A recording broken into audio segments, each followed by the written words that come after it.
Hello, hello everybody. How's everybody feeling tonight? Ladies and gentlemen, please welcome to this Bandustry installation here. It's happening at the railways. Once again, thank you so much for having us. Siyabulela kakhulu in my language. Such an amazing, beautiful night. First of all, I'd like to start here. My name is Duwati Mpomuloi, and I am the lead singer for Urban Village. I'm also a songwriter, singer. I play a couple of instruments as well. Well, it's always a learning process, you know. And tonight I was invited by Nick and the team to actually be part of this talk. It's such an amazing thing. We've got a beautiful panel and a beautiful guest. Ladies and gentlemen, please welcome everybody.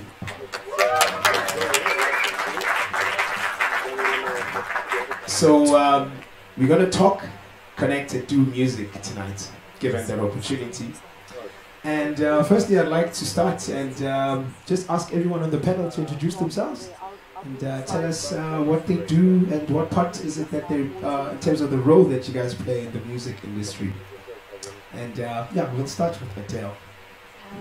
Good evening. My name's Adele Noto. I'm a singer-songwriter. I've kind of been in the music scene for about 6 years, started from 2012 and then 2015 started a solo project and now I have a band. So yes, write songs, I play some instruments. Yeah. My name is Pieter Bezuidenhout and I'm a composer. I write classical music in general. I'm also a conductor and an instrumentalist. I play in various bands which I write music for, but generally I specialize in classical music. Hi everyone, my name is Stimbiso, aka Instro. I'm a music producer, songwriter, beat maker. I play the computer. Yeah, that's me. Hello, I'm Valiant. I write monthly columns for a ladies magazine.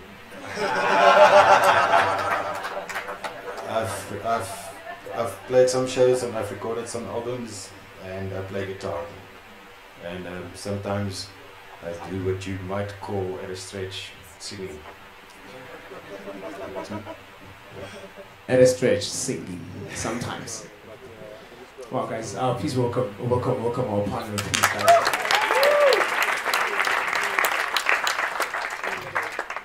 The video that we just watched, I think that was really amazing. You know, it talks a lot about the spirit of collaboration. And you know, with that said, Adele, I've done a couple of work with Adele. We did some work at the Nairobi Sculpture Park, where we always tasked to, you know, jump that deep into it and really get into collaboration. I just want, I don't know, whether Adele, can you please just take us through that? And how was that experience for you? And you know, I could tell that you had a lot of writing to do, especially from a lyrical content. And I noticed that you played a guitar there, in some way in the space you had to, like, you know, really try and work closely with the other musicians. But just tell us about that experience. How was it? It was really, really cool. I must say, personally, I normally write songs myself and then normally will take them to the band when they're all ready. So having to do something like that was really stretching because also you don't know half of the guys. I mean, I'd met everybody because we'd all played on the same lineup, but we never actually worked together before.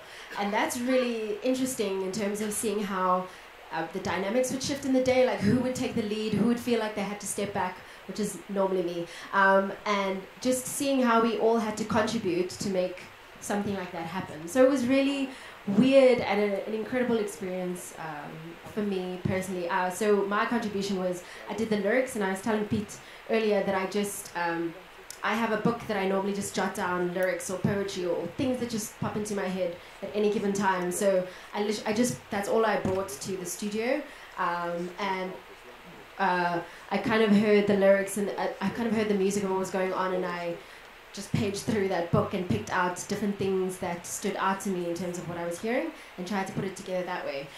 So it was really organic and a different way for me to work. I don't normally work like that, so it was amazing. Yeah. Oh, beautiful, man. It must have been such a beautiful experience, you know. I don't know, but how did you guys like really just like put it together?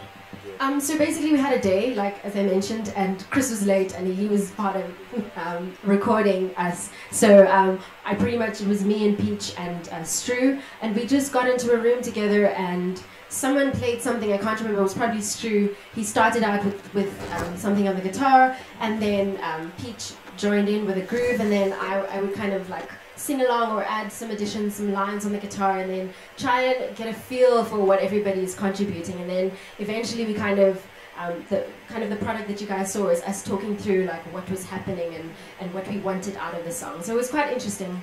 Yeah, really cool. Can I ask a question? What was some of the most frustrating moments in your life? Because we know that when you're working with artists, you have like an egos, all that kind of stuff. Like, what was the most difficult part for you?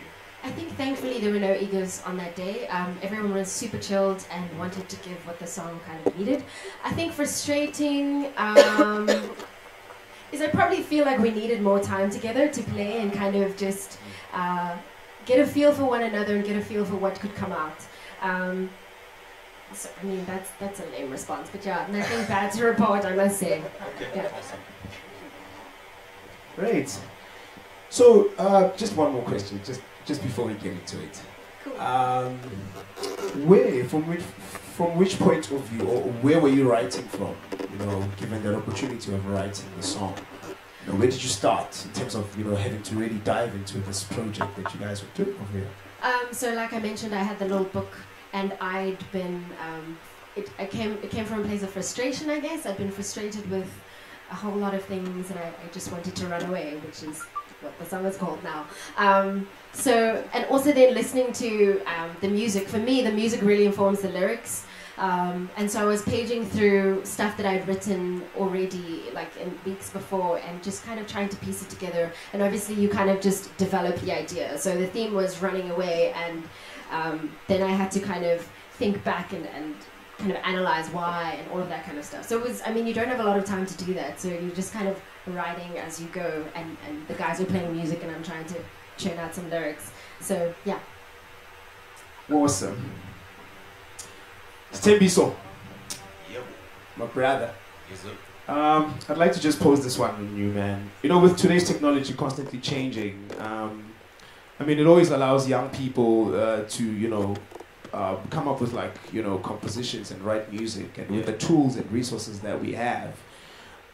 In your own opinion, which best tool is it that you suggest, or from a writing point of view? Is it like a pen or a computer, or I don't know, maybe it's just in the air somewhere.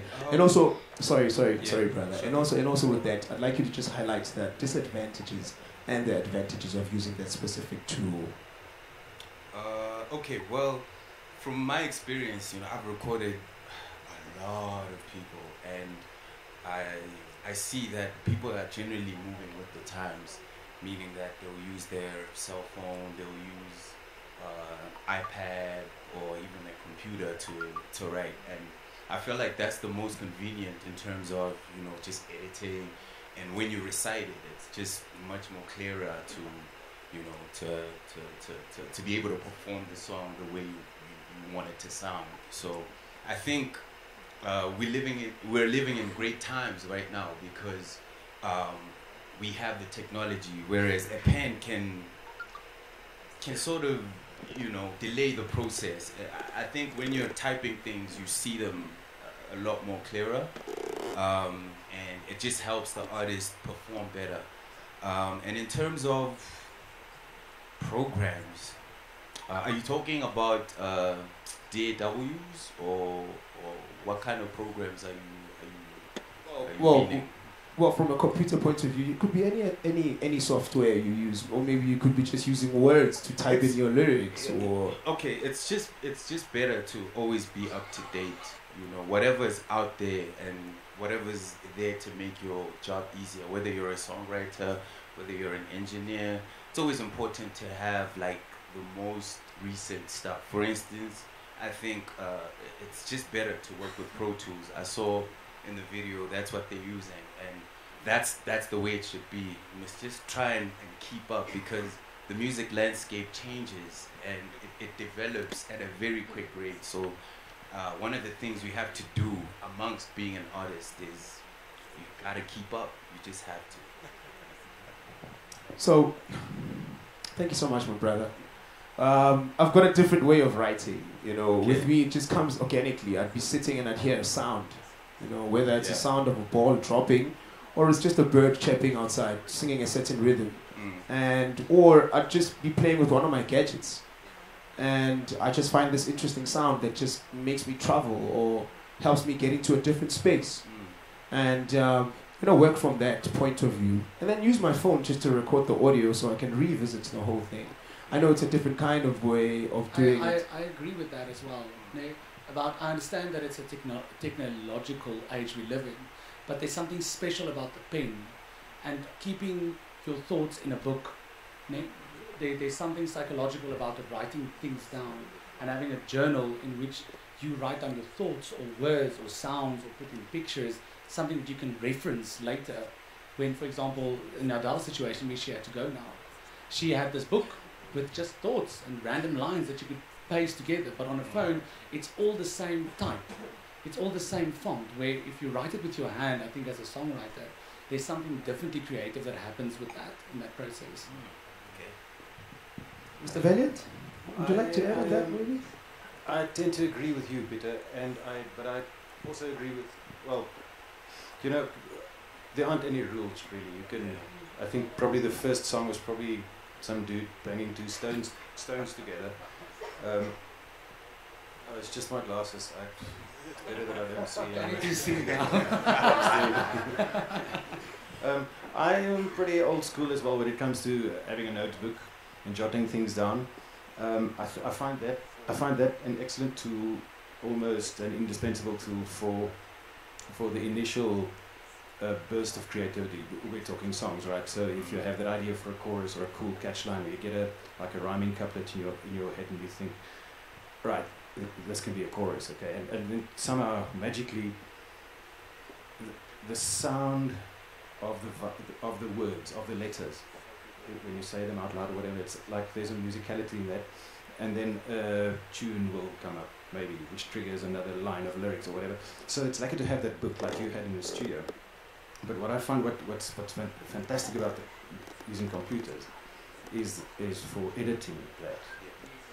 If you can, I just yesterday I sat down and I had a little notebook that's always with me. Anything, people I have to phone, gigs I have to be at, whatever, and little line comes into your head, and you know, man, that could be a very cool thing in a song.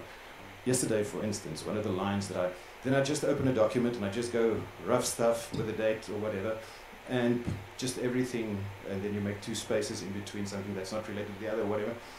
And I came across a line there that said, "Ek het my ID verloor." Now I haven't lost my ID. And I thought, shit, you know, it's a good thing I didn't forget this notebook at home on my desk, and my wife might see it and think, "Oh my God, my husband lost his ID." So things that only you will understand when it's in that little.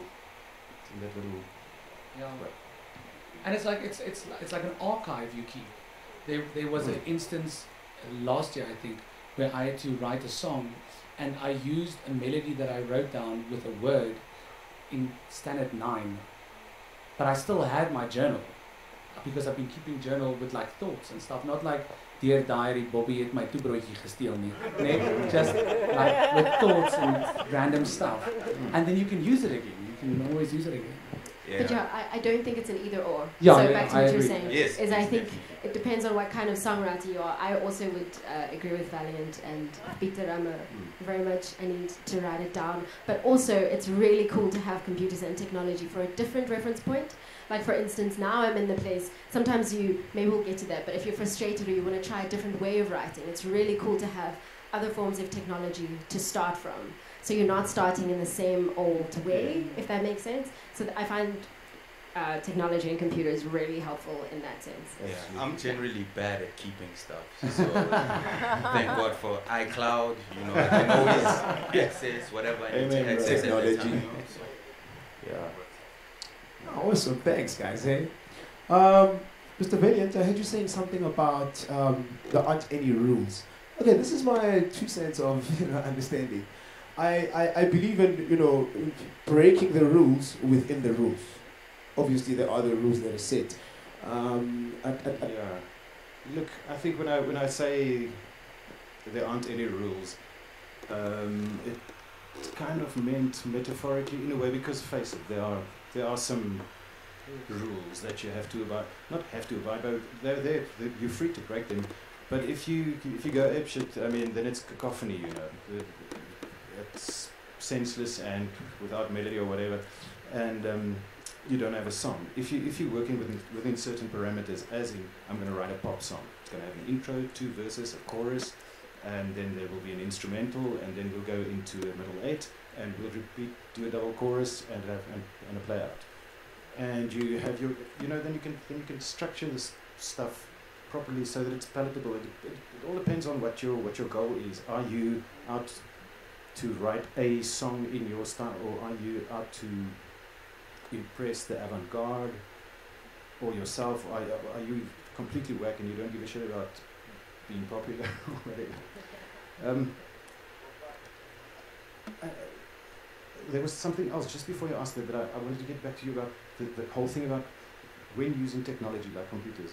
You talked about keeping up. I think that's except if you have something, you got your thing that works for you, like Pro Tools or whatever. And you're going to roll with that. You're going to fall behind eventually, and that's basically my thing. I'm absolutely not able to keep up with the latest and the latest and the latest. That's why I think, like the thing that you guys did in that studio, I also did that once a couple of years ago for a TV thing that Dion Mars made, and I had the privilege to work with Madala Kunene on that. That was amazing. It was absolutely fantastic. We fortunately had more than a day, and the music was just like flowing, But in a situation like that, I find when you're slightly under pressure, it's always great to know that you can go to a studio where there's an engineer who knows his shit. You don't have to worry about that at all. You just have to worry about your song, about the creative thing, chopping up the lyrics a bit and adding some harmonies on phrases and stuff. Where the engineer must keep up. I reckon. Or she. Is there a way, I have a question about that, about keeping up on that. Is it possible to find a program, for example, the program that I use to notate music? So I don't produce music in that sense where I use Pro Tools. I use a notation software to write my music, and then it gives me sheet music. There is And is there something that is constant? For example, this program that I am using, it's been around, it's for a decade, and it just keeps on improving itself. Is there a way that you can use programs that you don't have to keep up the whole time? For somebody that is starting out, for example, that they can use something, they know they can use it for 5 years, and it's consistent, because also it's difficult to use new programs the whole time, because you need to learn the ins and outs of all the little snags. It's time consuming. It's time consuming, and then you're not even being creative yet. You're just figuring out studying music, but having to do an engineering course to be able to make things.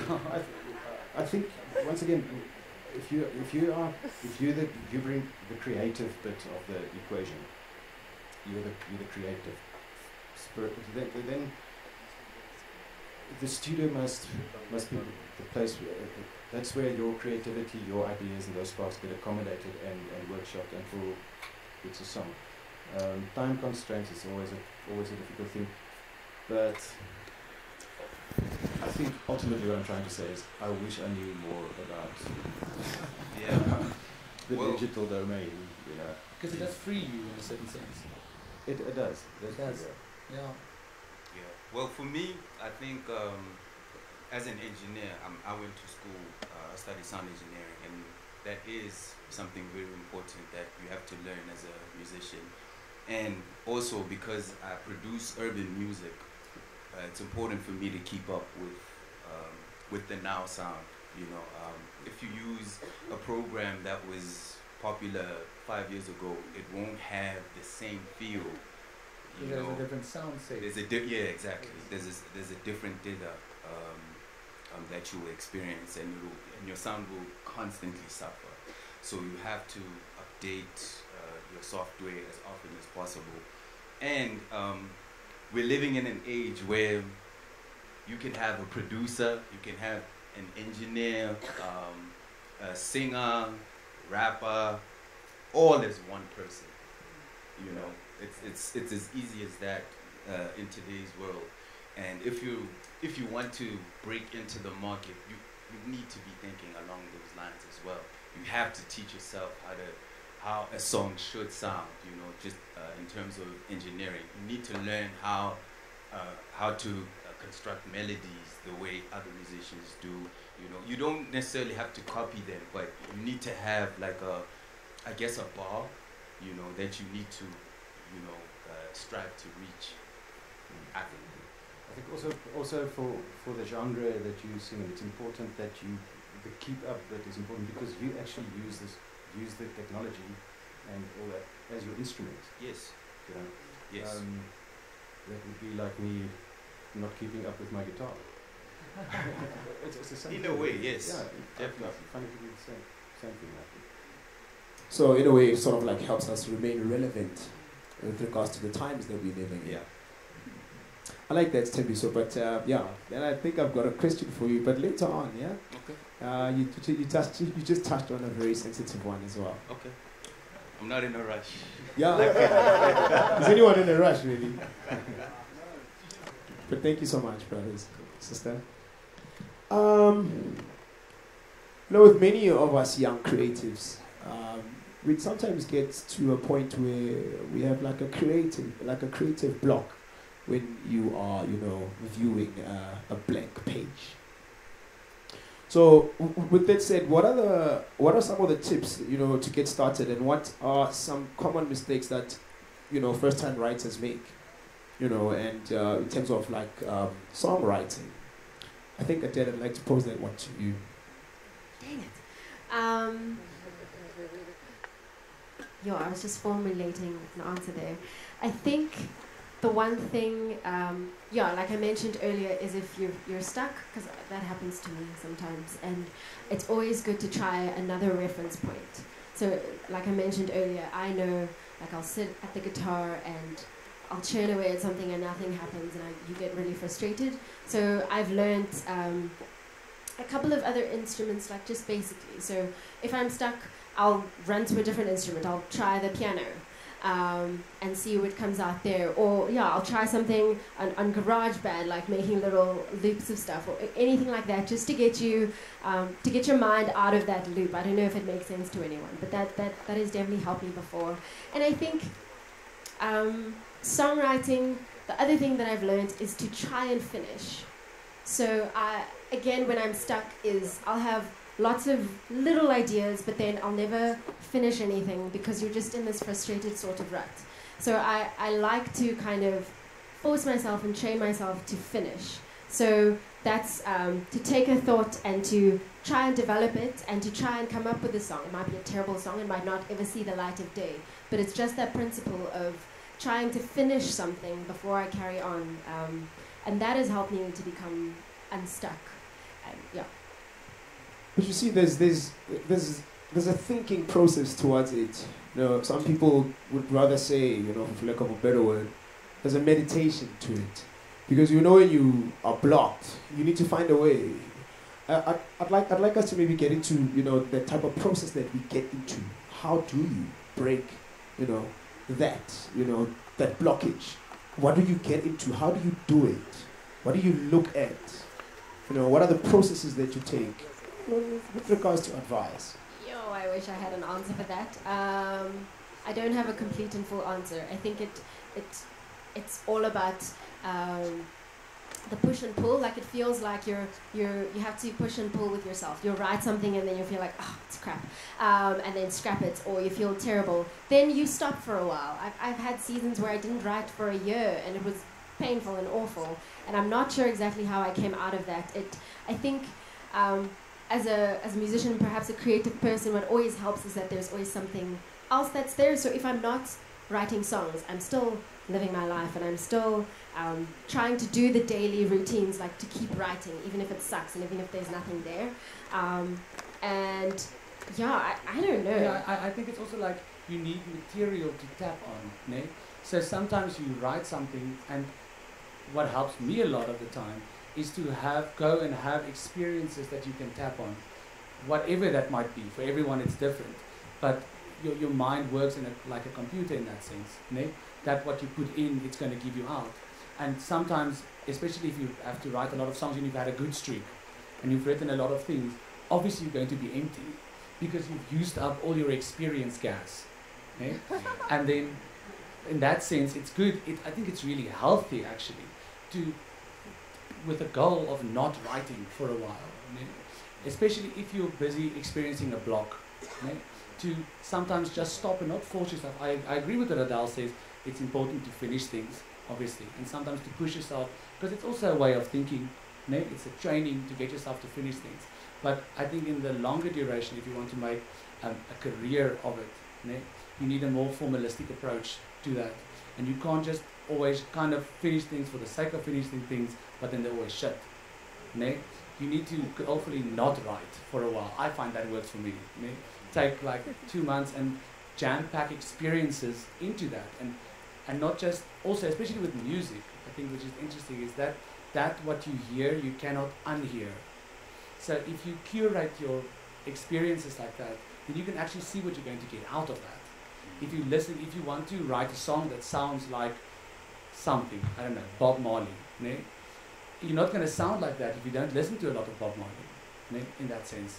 No, don't do that, especially because you want to have your own thing, but you understand the idea that I'm trying to say. I agree with you 100%. I think it's so important to take that break, to clean your mind, because apart from your mind needs to rest, I find that your creative mind, or that bit, is like here we go again with computer, but like the thing that runs in the background, like that little Williki that's going, that little thing that, and I started discovering that was a thing when I started writing magazine columns many years ago, and I had to write on a deadline, right?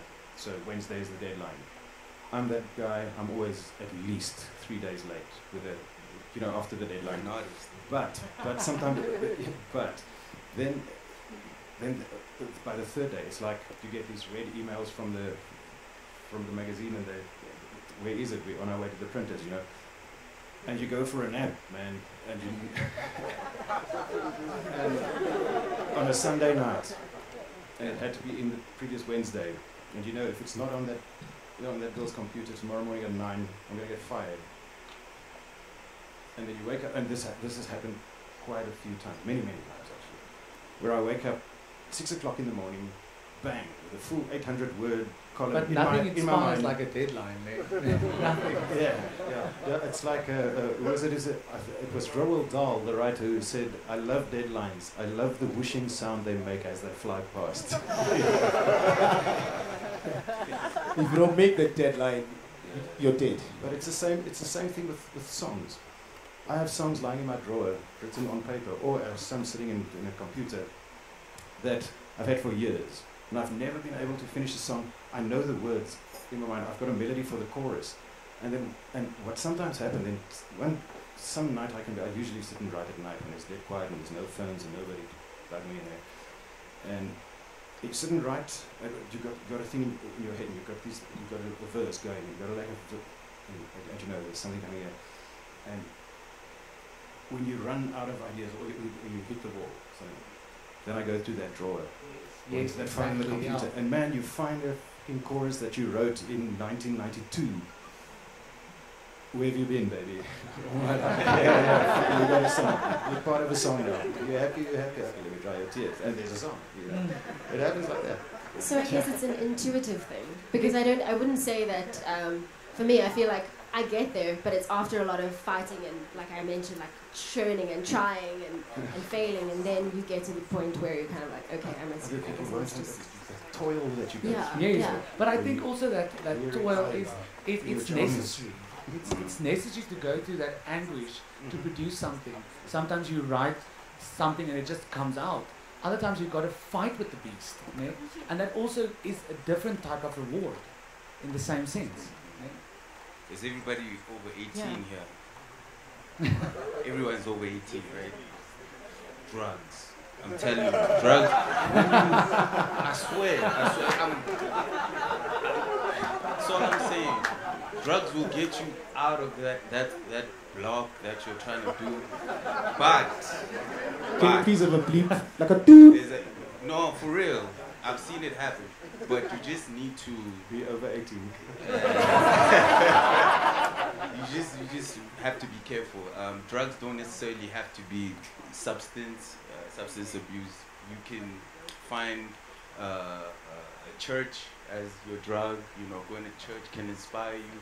You can have a girlfriend every But time that you comes see down a to girlfriend. experiences. I think You Yeah. get what I'm saying? I think you're There's backpedaling. Yeah, different just like things a that you can tap into to inspire you to write. I was actually going to suggest that if you hit a bit of a wall, just smoke a different strain of weed. You'll be amazed. Yeah, Durban poison. I've seen it work. I've seen it do miracles. It does. Okay. But I like what you guys said, you know, about... Oh, no. Sorry about that, brother. What were you guys thinking when you booked a bunch of songwriters? Just being honest. You know, I'm an artist, I'm a songwriter, I'm a producer, so you just have to, you know, what you see is what you get. Yeah. I like what you guys are saying about deadline. You know, I have a deadline. I have a show, I think on Saturday. I'll be performing my first solo performance at a big festival in Magaliesburg. And it's a 30-minute set.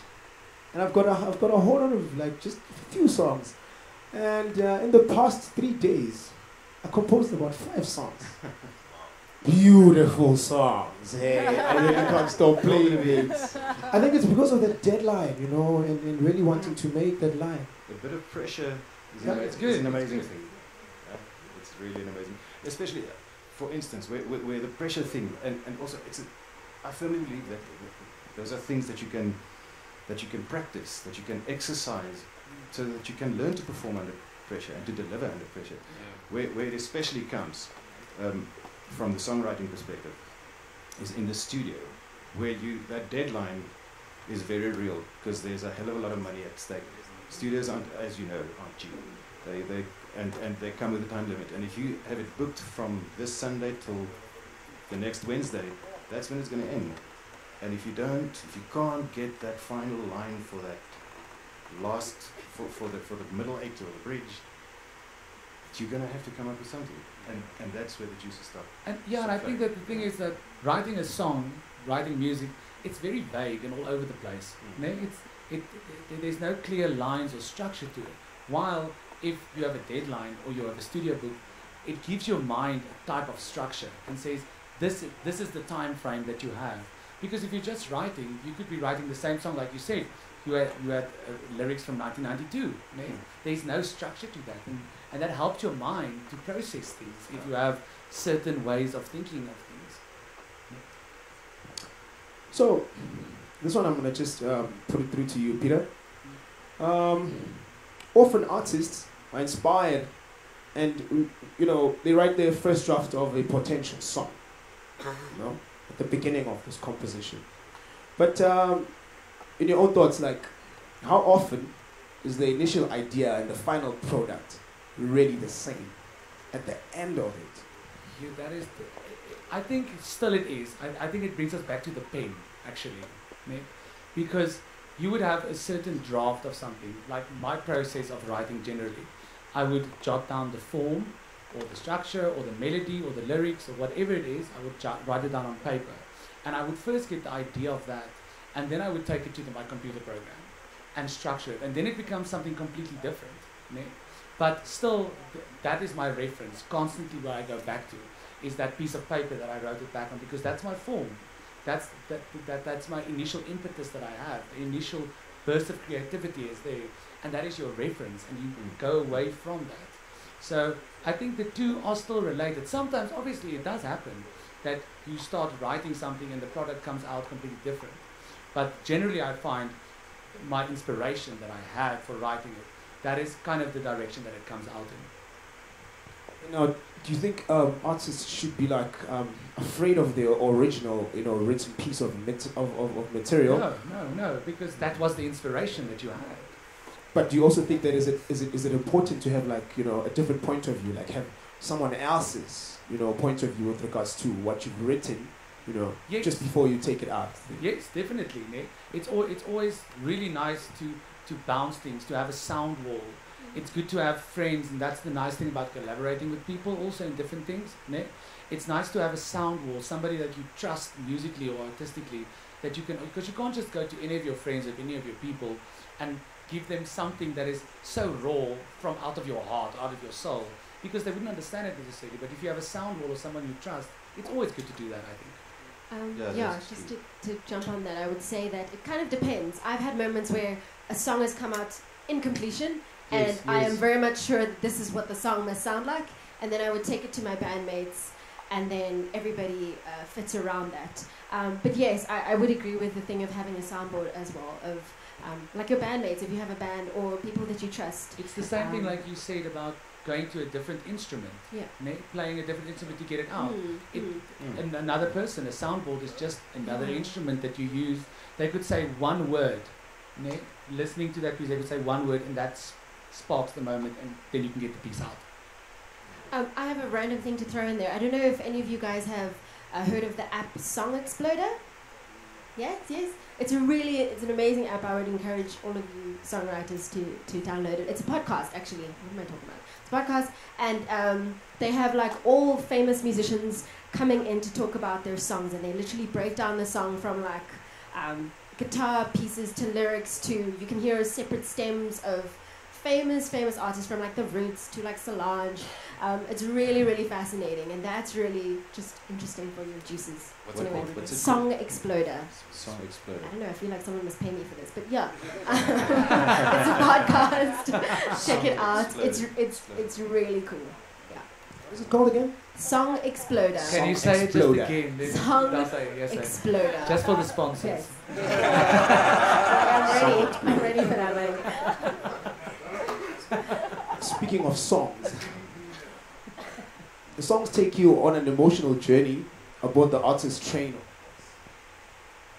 So where do you find your inspiration, and also how do you ensure that the burst of creativity is not never lost?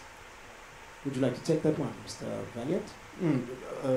If you look, you sit with your lyric and your melody and your tempo and your arrangement and everything, and if there's something that bugs you, you have to address it.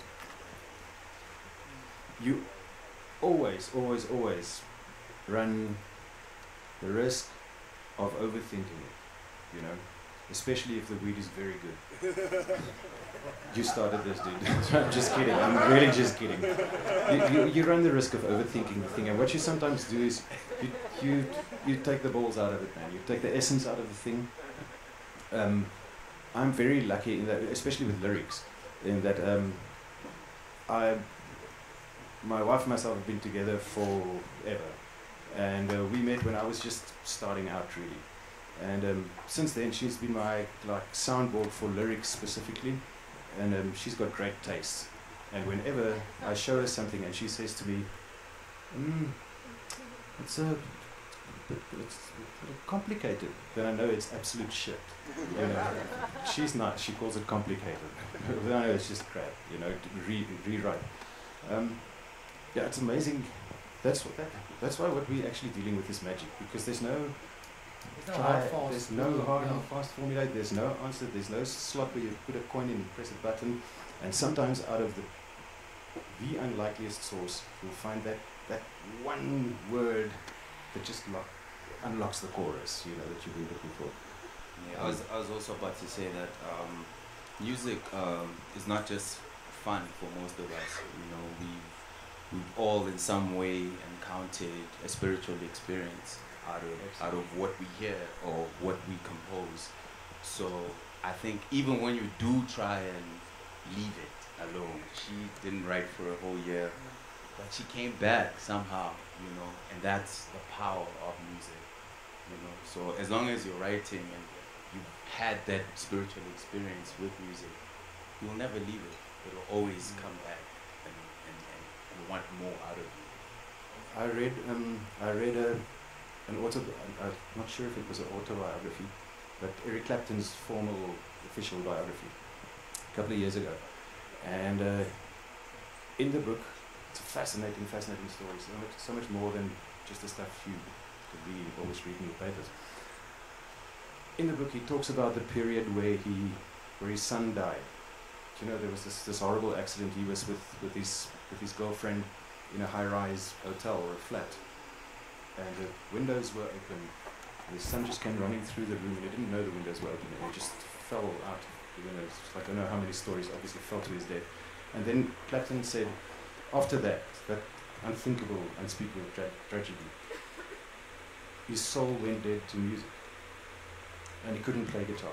He couldn't sing, nothing could come out of it. And he went through a long period of mourning and of processing and coming to terms with this horrible experience.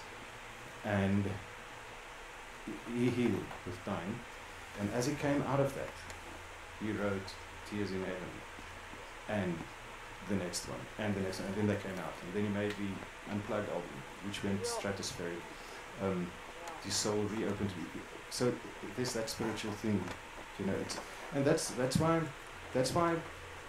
when you're on stage like we are now, there are people out there sitting there or dancing or joining, because you get something from the music. It's nothing tangible.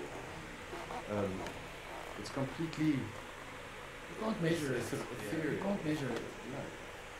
And that It's a higher power. and it makes it difficult in this sense to have a discussion about how that process works. Yeah. Because a lot of the time it's possible to talk about it like this and say that it happened or it didn't happen. But sometimes you write a piece of music and you're done and you're like, how did I just do this? Yeah. You look at it and you can't understand how you just accomplished this. You know it's your ability, but wow. Ne? And I don't think you should always try to understand it. You should just experience yourself in that sense. Yeah. I like that when you say those are the people. So it's for the people, with the people, by the people. You know, when we write a song, we often get like lost in our own chain of thoughts. So now the question is, how much focus do you put on your intended audience, if there is any, with regards to writing your songs? I would say initially none. I guess for me, it's where the song comes from. So it comes from a personal experience or a story I'm trying to convey, and then I just want to tell the story. I don't want to have any sort of, as much as possible, I'm trying not to have any other filter except to get the message across. I don't know if that makes sense.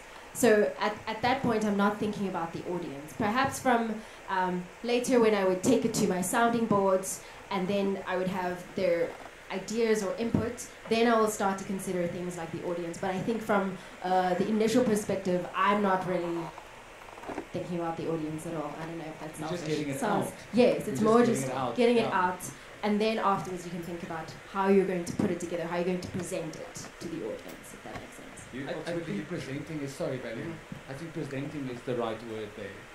Yeah, and it also, in the end, in a way, it comes down to trusting your own taste. Because why did you start playing the guitar, the piano, and singing and writing songs? Because you have a taste and you've got something that you like, so you're trying to make music like that, right? So my ultimate test always is, am I entertained by this? Do I like it? Yes. Do I dig it? Can I feel the words? Can I sing along with the chorus if that's what you want per song, you know? And if you got to trust your instincts. I think that's ultimately what leads you. Is your instinct combined with your talent. It's a very instinctive process. Most artists won't really care if and what an audience thinks. It's when you sign a record deal. Then it starts to matter. That's when things start getting complicated. That's when you start thinking about, okay, I need to now, make an impression towards the audience who will purchase whatever I'm doing. That's when you start having the pressure of delivering a good song. Whereas if you're a writer, a normal artist, you don't really care. You just write. But as soon as that record deal comes, is it possible if you sign a record deal, for example, to still separate yourself from that process, to write half of what you're writing for that intended audience that the record label needs from you, for example, and another half of it? Is it possible to separate yourself like that, or would you say that at that point you change? It's possible, but it's improbable. Okay. Because at the end of the day, when you start thinking about money, a lot of your creative process starts getting, it gets affected. So it's I think compromised. it is compromised, but for some people it's compromised. If your creativity hinges on trying to second guess an audience, it's his tastes, then you basically just part of a machine, man. And then it's certainly a form of creativity because you have to come up with what the audience wants, but that's not how I roll. I don't know. And it's difficult because in the same way, in that same sense, about consistency, because in the same way that programs change constantly, and you got to keep up, the same thing happens to an audience. And how can you develop your own personal taste? That's true. If you have to keep up with the changing times constantly, and you can't just write and develop your own style first. Just to add on that, personally, I feel that it's a bit of an unfair type of thing, because look, we all have our own ways of doing this music thing. We've got our own messages to carry out there. We've got our own. We're creatives, I want to create something fresh, something out of the norm. But now, if I'm going to have to conform to the norm, like you said, once you start signing, a record deal, therefore there are certain structures and there's that red tape that, you need to abide by. How do you guys feel about that? I'm from a township, a dusty township possible gang in the Val, right? And one thing I can tell you is that when you're a musician or producer, whatever, you want to make a decent living doing what you do, doing what you love. And in order to get out of that atmosphere, that record deal is important. You know what I'm saying? It's important, and obviously it will affect the way you make music, because not only are you trying to be a great musician, but you're trying to be a great person as well. You're trying to improve the quality of your life. So that's a real thing for me. So when somebody says they want to keep it real from the environment I come from, then you're gonna stay there. You're gonna stay in an environment that is constantly designed for you not to be anything in life. So it's important, especially as a musician, it's important to keep that in mind. And as much as you are compromising, sometimes it's for the better, Sometimes it's for your family. Sometimes it's for, your own well-being. I think also with the compromising comes into it, but it's also a bit of a harsh term. You adapt, also. Yeah. Because I've done things where it's been a commission. They asked me to write a song for a certain occasion or an event or whatever, and then you adapt. You start catering for that audience, and also you know, having said that about the record company and trying to second guess an audience, if you are by nature a type of, use it broadly, pop star, going for commercial music, you like that, that's what you listen to at home, that's your stuff, then I think then that's a good fit, it's a good natural fit. From where I come from, like singer-songwriter type thing, you tend to be very jealous and precious about your creations, you know. And then how do you make a living? That's the question. How do you giving my ass off for 30 years now? But I think it also comes down to all of this, because it's all true that you're saying, but I think it also comes down to personal integrity, né? And how do you keep personal integrity? And something that I have found works really well for me, because obviously you need to make a living out of making music, and it's important, but obviously it's something that comes with that is arrogance as well, né? And losing your musical integrity because you cater to a market. Something that I found works for me is partially doing what I do for no money. For example, me and Adele play together in a French band, and though we do get money sometimes, we don't do it for the money. We do a lot of things to make money out of our music, but certain things we do just because we enjoy doing it. Né? And then that, in a certain sense, keeps you real. Né? It keeps you balanced in that sense. Yeah, I was going to say, like, I don't think there's a rule, but I mean, as long as you don't feel like you're losing anything or you're selling yourself out, and you will know that personally, I think it's about integrity. As long as you can safely say that for yourself, then I think, look, I mean, write pop songs, that's great. But yeah, it's always that thing that I guess, as songwriters, we're naturally trying to protect that feeling of like, this is my art and this is precious to you, and you don't just want to sell out in that sense. But yeah. Very interesting. So you must easily adapt to change. Pretoria, are you still there? Yes. Are we still here? Yes. I know there's a whole lot of questions. People are dying to ask these questions, but we're going to have a Q&A later on, guys, please. Is that all right with you? Yes. Yeah. We're talking songwriting and composition. So, finally, you have a basic concept for a song. Finally. What is the methodology that you use to produce a working version of a song? Here's the other question. What comes first? Is it the structure? Is it the melody? Is it the lyrics? Whichever one. How do we go about it? It's always different. I don't think there's a hard and fast game.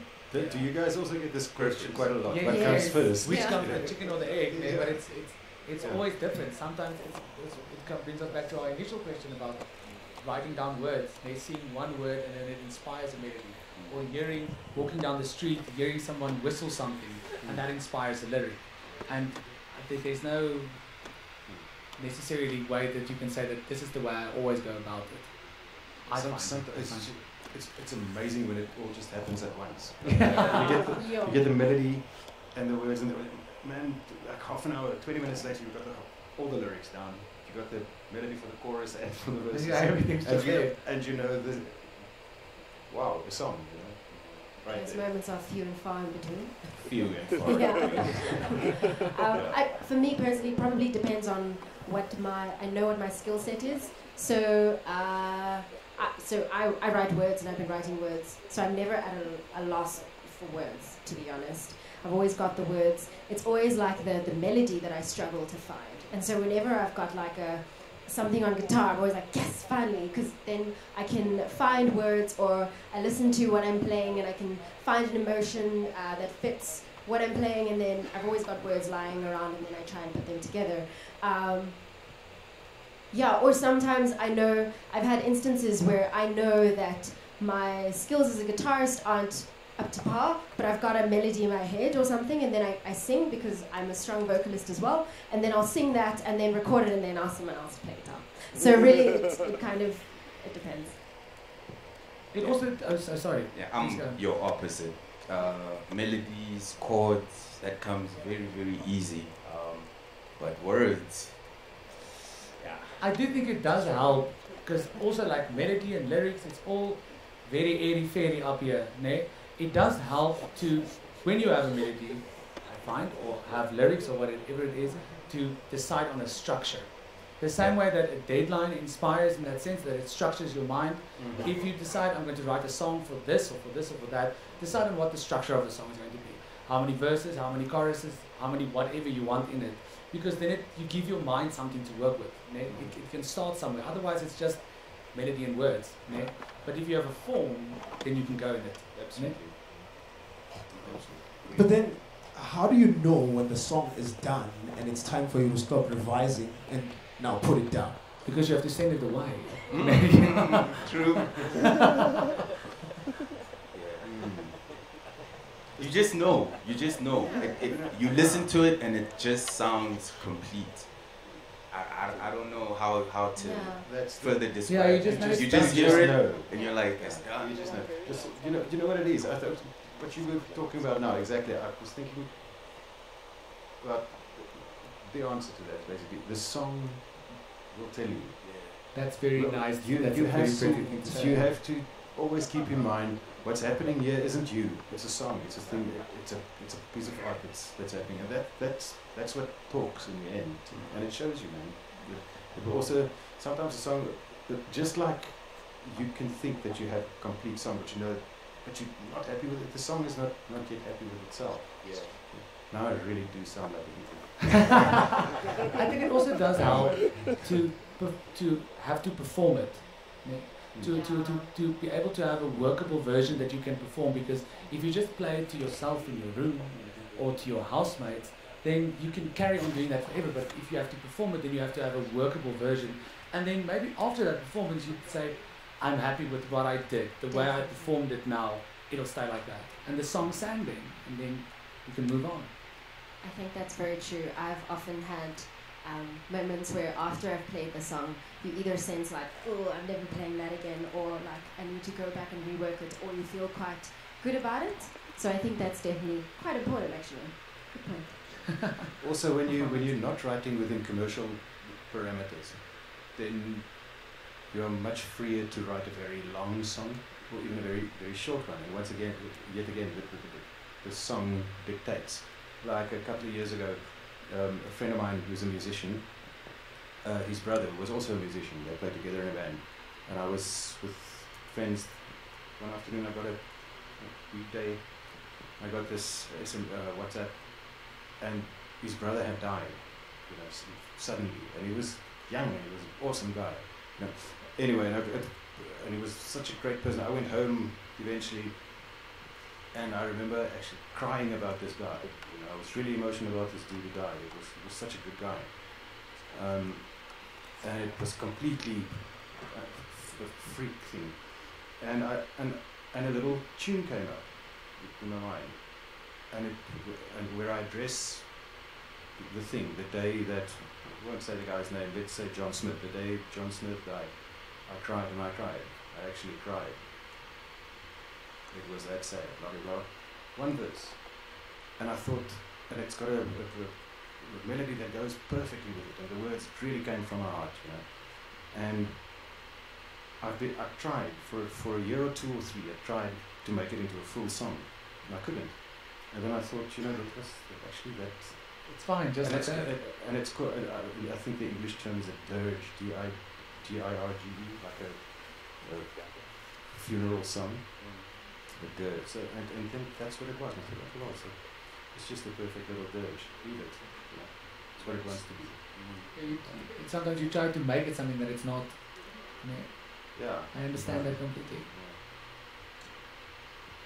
Okay. I'm sitting here looking at Melissa. She's like, hey, time to answer. This is really interesting. I still have about 26 more questions. But just to add on that, what I normally do, I'd maybe like create a song this morning, and there's this place in Soweto called Sabona Music Jams. It happens every Tuesday, Wednesday, and Thursday. Oh, you guys know Sabona? Yeah, you guys must come play there sometime. It's a really beautiful space. The people there are really open-minded. And I just decide, they give us 2 songs to play that night, and I take those brand new songs and go play them there, so that I have this conversation with people afterwards about the song and get a different insight, I mean, that's what I do, but I don't know if it would probably work for everyone else. Well, it works for me, you know. Just to close off with this one more question. You know, as artists, we always asked what type of genre or style do you play? Do you guys think it's important to break out of a specific style but still remain relevant? Is it important to break into a specific genre but still remain true and relevant to yourself? Yo, that's a hard vraag. Nee? Certainly inspiring. Yeah. It's the last one. Let's put on our thinking caps just one more time. The boss level. Nee? I think it is important, nee? Because your style also develops around a genre sometimes. Nee? Because if you, for example, play the guitar, you have certain inspirations and things that you listen to. Generally, you very seldomly, I think, you'll write music that you don't like or listen to. Nee? I think that music that you write is your genre, and that is the one that you want to break, and that's why you're writing music in that style. And that then ultimately becomes your style and unique the longer you do it. So yes. It probably depends on what you're going for, I would say. Like, I think for me it's interesting as a songwriter, from a songwriting perspective, to try different genres and to mess around and to collaborate, to just break out of my own brain. Sometimes that's really frustrating with my own patterns and the way that I would write a song. It's frustrating, and then it's really amazing to try and write something else. But in terms of being for a genre, I think as long as it's where you're growing towards, if that's where you want to write and that's where you're finding something interesting for you, then I think it's cool and it's important. But I think it is important as a songwriter to keep trying different genres and to collaborate. Even if just genres, it's, you never have to, don't necessarily have to do anything with it, but I think, well, for me, it helps keep my brain happy. Fresh. Yeah, fresh. One of the greatest things about being a musician is you get to travel a lot, and for me, that's how I get into different genres. You hear a certain way an instrument is played, and you're like, how did they do that? Let me try and find out. Let's see, and then you stumble across something new that you've never discovered. So I think it's important to try out new things, but if you're a musician and you travel, it's bound to happen organically. So, Yeah, got to be on the move. Being on the move, that momentum, I find it very, very inspiring. it is. Great, It is. great You'd source. be hearing sounds from West Africa, Yes. and you hear out in South Africa, hearing the white door sound, and you're gonna wanna experience, okay, how do they use that djembe? They don't use it like us. Let me see how I can fit myself in to create a new sound. So And it's amazing when you play with guys from a completely different genre, and your abilities. It's amazing where they suddenly go. You play You things cross that inspire each other. Yes, Yeah. you play things that you haven't played before, that you didn't know you could play. Really, it's magic, man. Still Diesel, man. Says I'm a traveling man, moving through space and time. yes. Got a lot of things I got to do. Guys, please give it up for our panel, man. You guys have been totally amazing. Right about now, we're gonna take a young break, and Adele and Peter are gonna, grace us with a beautiful song, or two or three, and that is just gonna really break down most of the things that we've been talking about. Once again, ladies and gentlemen, please give it up for our panel. My name is Production Kongoloi.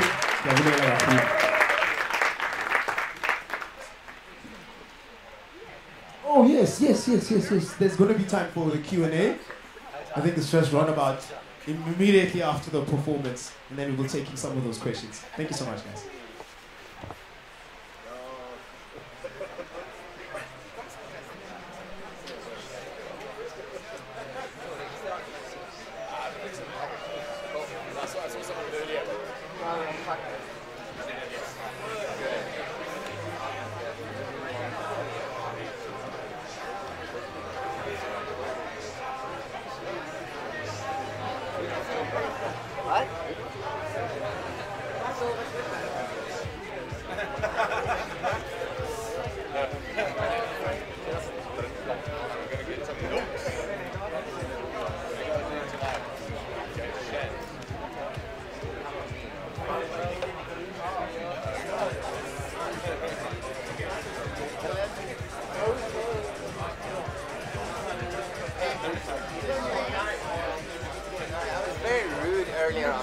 said hello and not a word out.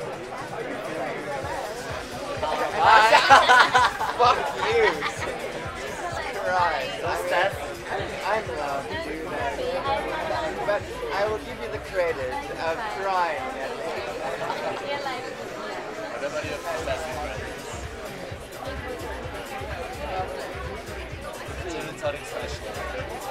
We were like, yes.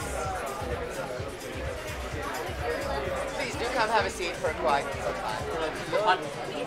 A hot minute. They were like 5 minutes. I was too much for that part. After Nina leaves, you're like,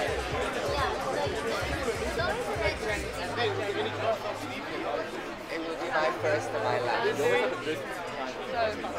I was sitting in, I was actually even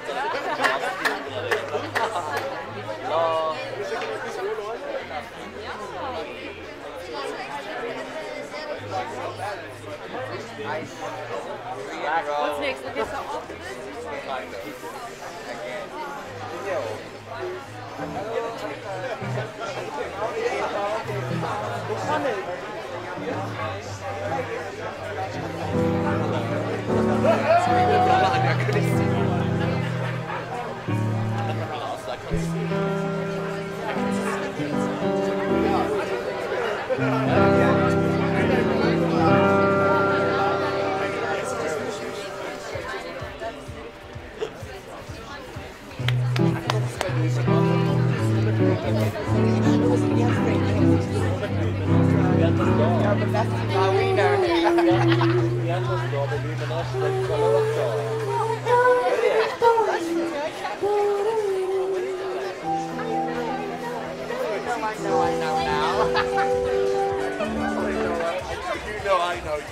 I must have followed think guys so, in you advance, could be. but I would like to know you a little bit better. Yeah, I feel like well, Yeah, I mean, I was yeah. very Is there a bit of reverb? I kept my Okay. I kept my distance. I kept your promise in a study. You thought I was a toad. Sorry? Yes, I am. I was also a turkey bitch. Nah, trust me. But no, I kind of enjoy it. Not quite, but I do enjoy it.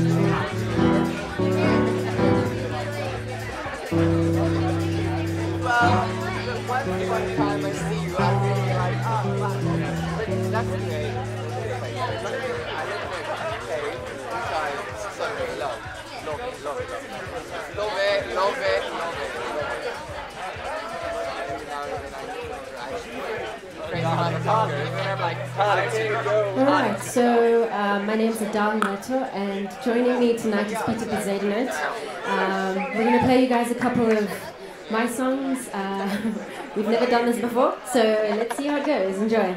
This first song that I'm going to play is called Collector's Edition.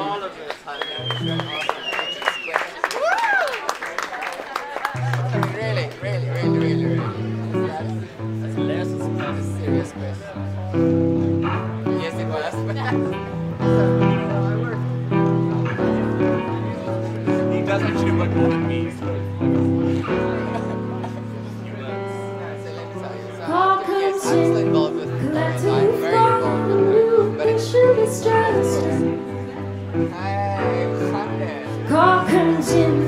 collective golden ambition is just your trade lies, they get no recognition.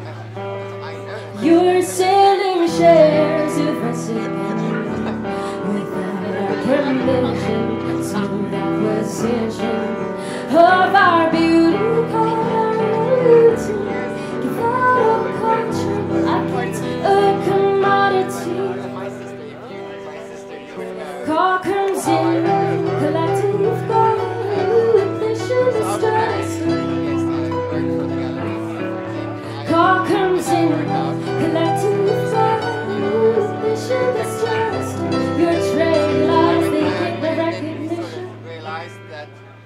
Trade them up without a fear, with the key of precision. You know what they want to hear. Talk it up straight to their ears. Call it free, access the economy.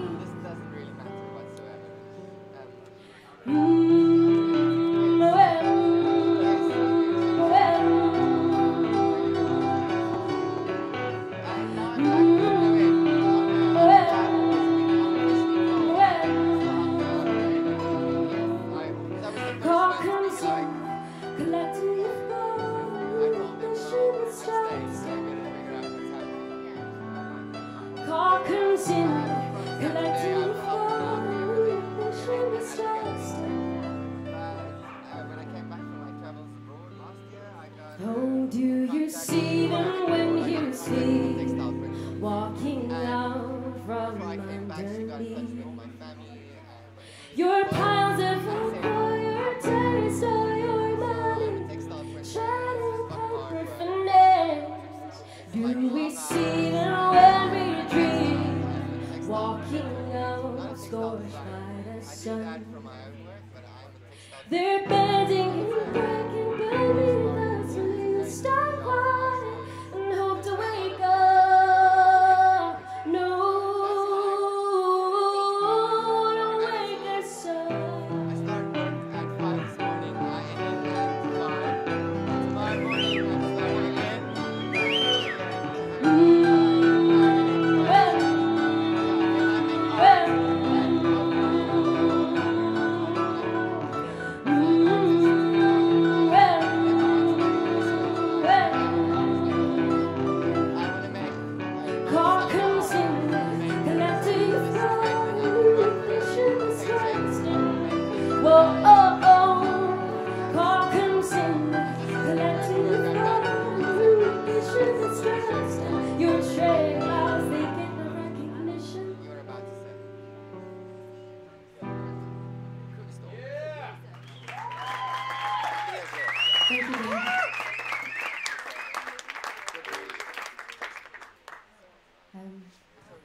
This next song is a song called Speak.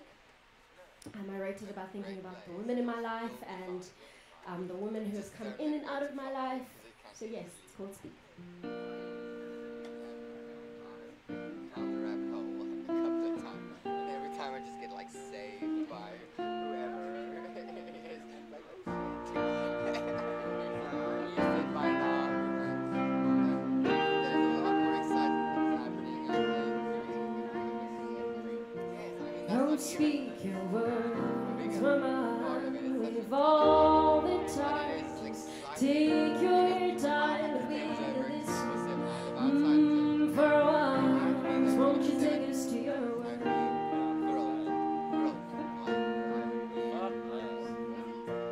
I watch you walk face down, now smile. Please don't speak to me today. The indelible sadness in your eyes, so wise. Will we ever know the truth from your side? Oh, speak your word, woman, with all the time. Just take your time and we'll listen. Oh, for a while, won't you take us to your world?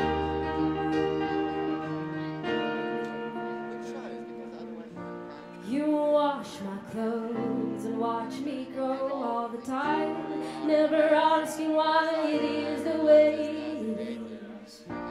I will never stop asking you to try to show me. Oh, won't you show me, please? So speak your words, woman, we've all the time. Just take your time with this. For a while, won't you take us to your room?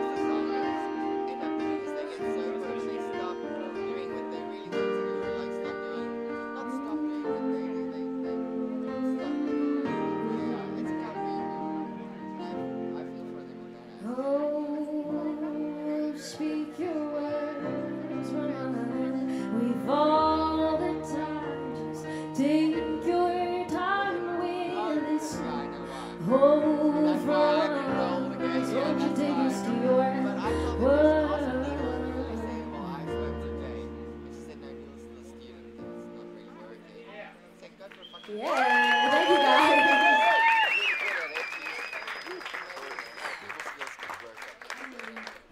So we're gonna play one more song. This one is called Home. I wrote it about South Africa when I was not at home.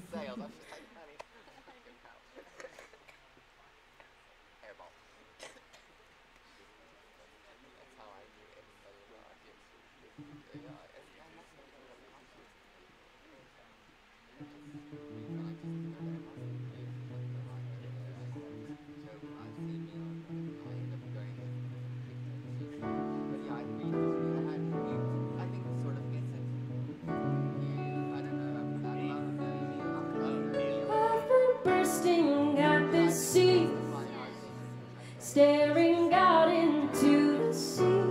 Every chance I get, just for a glimpse of a place beyond the shore, where the air is always warm, more time eclipse by the glorious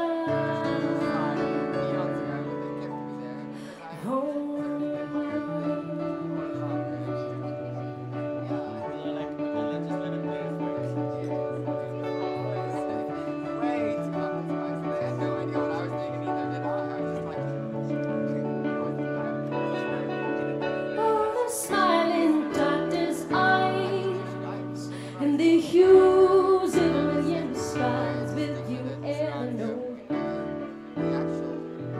what it is to grow from here, my home?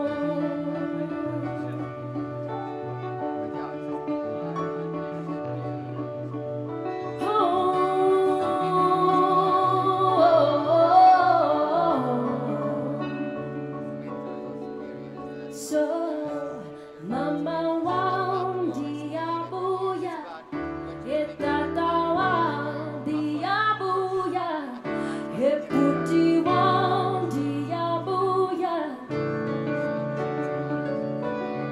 Coming home, and mama wan diabuya, tata wan diabuya, eputi wan diabuya. Coming home. Collaborate with insane, there's so many companies abroad that are open to send up ideas. I just ask them,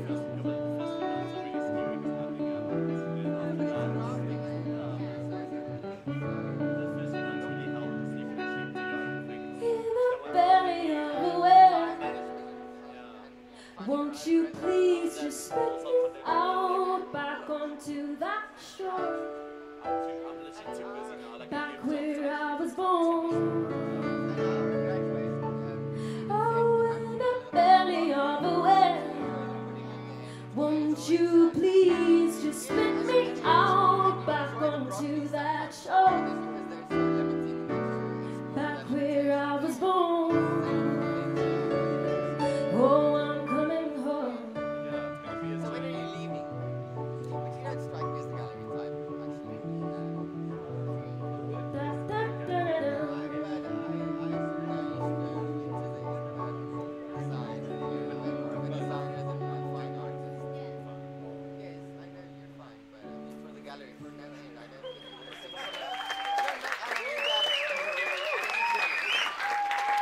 Thank you, Timothy.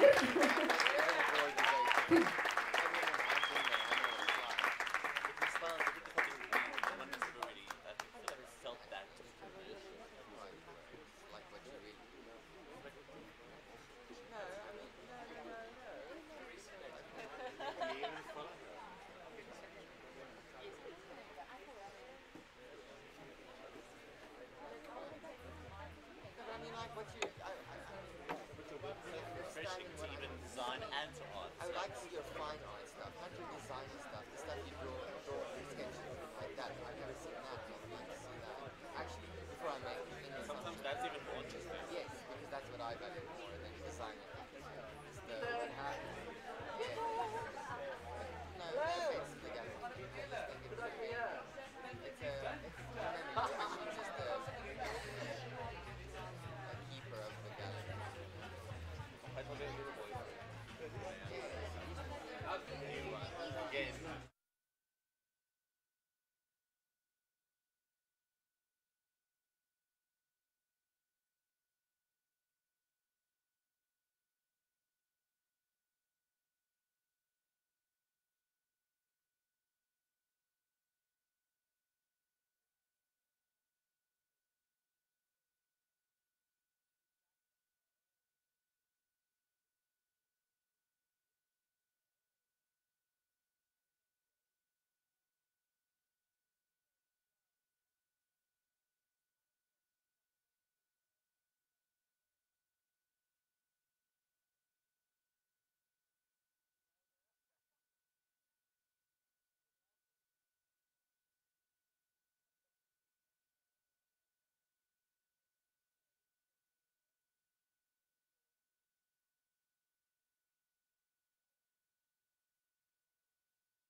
Hulle was daar saam, maar nie saam.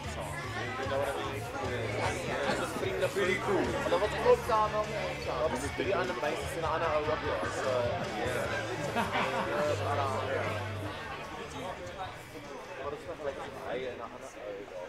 Hello, hello, hello, everybody. Pretoria, are we still there? With a bit of a drum roll. Would you like to give me a drum roll, my brother? What does it sound like?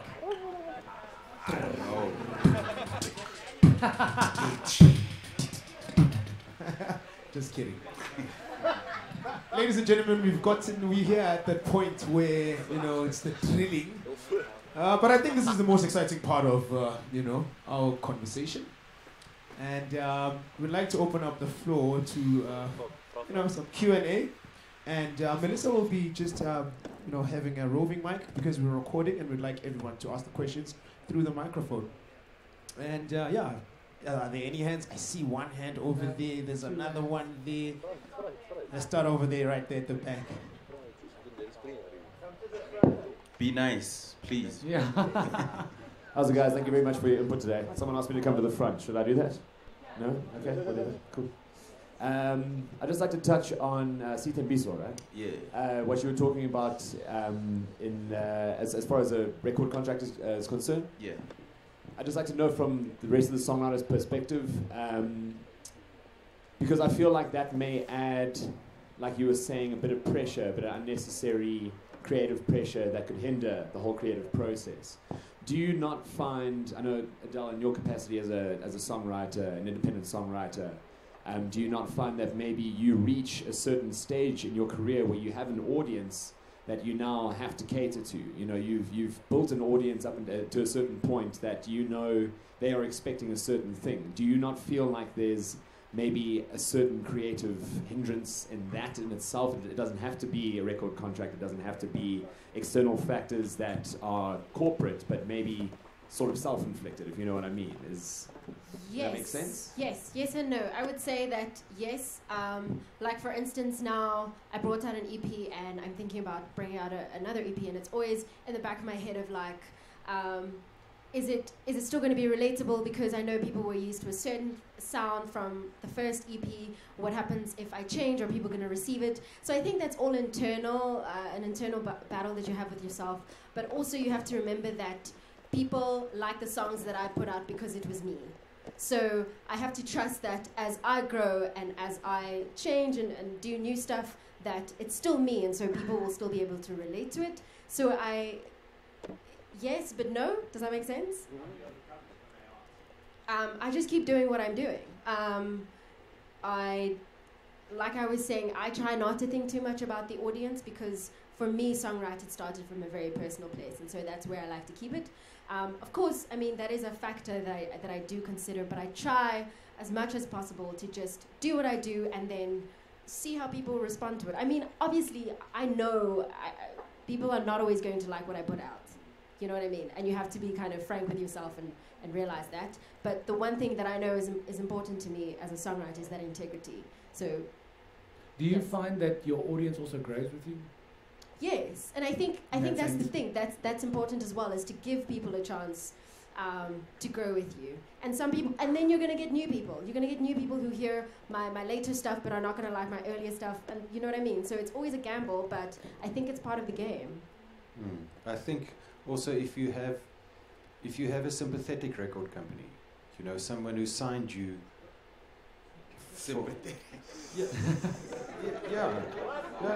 I mean it in the purest sense, the true sense of the word. A record company that's good fit for you and for whom you are a good fit. You can you know, if you watch those biopics, like what was it, Chess Records or something, you know, with where they had the Etta James story, and things like that. Then you only then do you get the idea about how those real, the big producers and the agents and the A&R people, how they absolutely nurture that artist to get her fullest of her abilities out of her, provide her with the right material, and look after her artistically and personally as well. But I think you'll be hard pressed to find many record companies that do that on that scale and so professionally. But that's what you need. I've only ever been with 2 record companies. They were both independent companies, so that we were out of the mainstream always. I've been with Art Record Company now for, well, quite a few years. Obviously, I just do my own thing. I was very lucky with those 2 companies because they were independent. They didn't have to abide by any so-called rules or prescriptions regarding radio play, album sales, whatever. You were free to do what you wanted. Ultimately, also, I get the question quite a lot where, or I've had it a lot, where someone would ask me if I'm doing something new, so what next? Are you moving into different terrain or whatever? I always think, you know, why reinvent the wheel? Why fix it if it's not? You have your product. I like what I do. I'm entertaining myself. There's enough people who like it. Do you think it's easier for you being in the industry for longer and having a name than for, than like for Adele, for example? It does make it easier to have a bit of a history or a track record. It does make it easier because naturally you're more established, so you get booked, and people know who you are and what you do. They're not expecting. I mean, I usually think, whenever these guys come and say, okay, but you have to, move along and kind of regenerate your whole thing, and you must come up with something new. I agree. I love experimenting and doing new things, but I wonder if Bob Marley's record company ever came up to me and said, "Hey Bob, this reggae thing's cool, but don't you think it's time to move along into some serious other stuff?" No, you can't change what a person, what an artist is, ultimately. Maybe I think that it's also just an interesting thought in regards to this, is I think if you continuously reinvent yourself, people get used to you being an artist that reinvents yourself. Yes. If you are somebody that just does the same thing always, then it's a lot harder if you've been doing it for 20 years to just change suddenly, because it's like, who is this guy? Yeah. But if they know that that's what you do, then they like you also for the fact that that is what you do. A classic example in South African music, in Afrikaans music, the Voelvrye beweging, that whole movement at the end of the 80s, when were they? 89. Johannes Kerkorrel, that guy. I mean, he was and still is an icon, and he was the poster boy for that whole movement, setting Afrikaans free from its shackles. And then when it was protest music, the whole movement, the whole Voelvrye thing, it was against the apartheid government, it was against the whole setup of the day. And lo and behold, a couple of years later, 2-3 years later, the big changes come. And all those changes that they had been, that's the danger of singing protest music. I mean, it's so necessary and absolutely essential to have that. But if your protest song achieves its goal, in other words, it helps to bring about those changes that you are protesting for, then it's almost as if those songs kind of expire in a way, except if it's a timeless classic like Blowing in the Wind or whatever. But and I think that's what happened to Johannes Kerkorrel. So suddenly the movement was over, right? There was nothing he couldn't sing songs against P.W. Botha anymore because P.W. Botha was history, it was forbade, and he made a concerted effort to reinvent himself as a pop star, as a pop musician who sang about love and other things and not protest. And that was kind of almost the start of his undoing in a way, because he lost his audience. The venues didn't fill up anymore.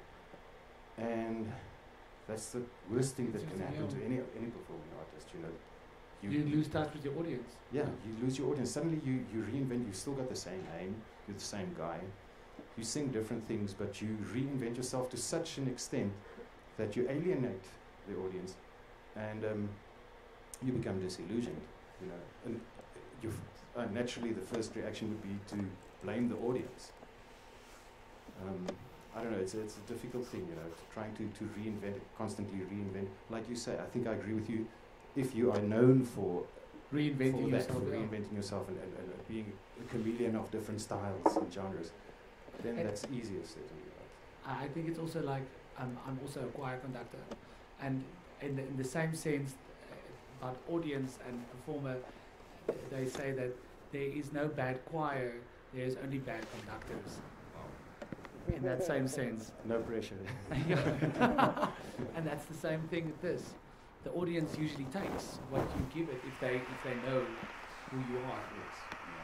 I also think it's important for this generation to constantly reinvent themselves. It should be part of being a musician. You should be able to adapt to whatever is out there. You know, sometimes it's hard because you're stuck in your ways and you have a certain formula for the way you make your music. But I think